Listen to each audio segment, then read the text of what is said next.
明日餐桌已经5年了，一直以来我们都坚持着让食物与人一样，没有所谓的剩余。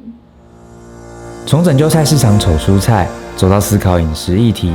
我们经历了剩食转运，让将被淘汰的蔬果被运用；剩食餐宴，让人们重新看待剩食，更加珍惜食物；免费市集，留下你不需要的，带走你所需要的；街友送餐，制作营养便当给街友，为社会注入一点温暖。除了这些之外，我们还经历了许多大大小小的活动，感动了无数的人，也被人感动了无数次。5年多来累积的经验，让我们即将往下个阶段迈进。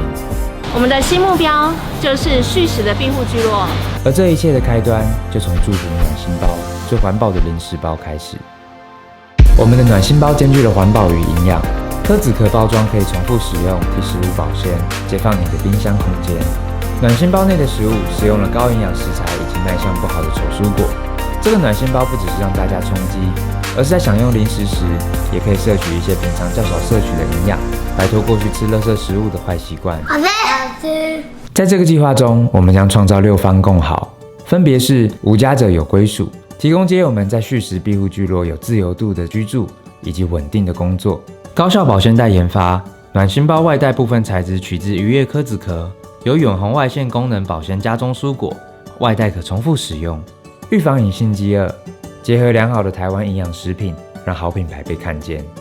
丑蔬果不浪费，每个月拯救1200公斤以上的丑蔬果转运给需求家庭，并且将产地丑蔬果化为好吃蔬果干。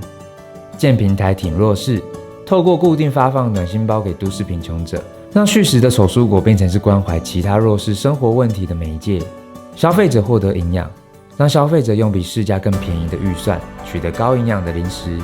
现在就加入募资计划，只要购买暖心营养包2包，我们就会额外提供1包代用暖心包给贫困弱势。购买越多，就等同于支持更多的代用暖心包。在这个阶段，我们预计募资150万。您的募资将支持庇护续食计划3个月，并支持7到10位街友在庇护聚落工作及住宿，让台湾无饥饿。未来也还有更多阶段的目标，期待您加入这项计划，让我们一起为社会注入温暖。这个暖心包的话是比较有营养，可以的话继续做下去。这一份工作因为都是一些爱心物资啊，想得很好，我自己也都接受人家的帮忙，自己也参与这份工作，觉得很踏实。最实际的例子就是，当你收到这一份暖心包的时候，你会知道，当你在吃每一口的零食，你都在帮助别人，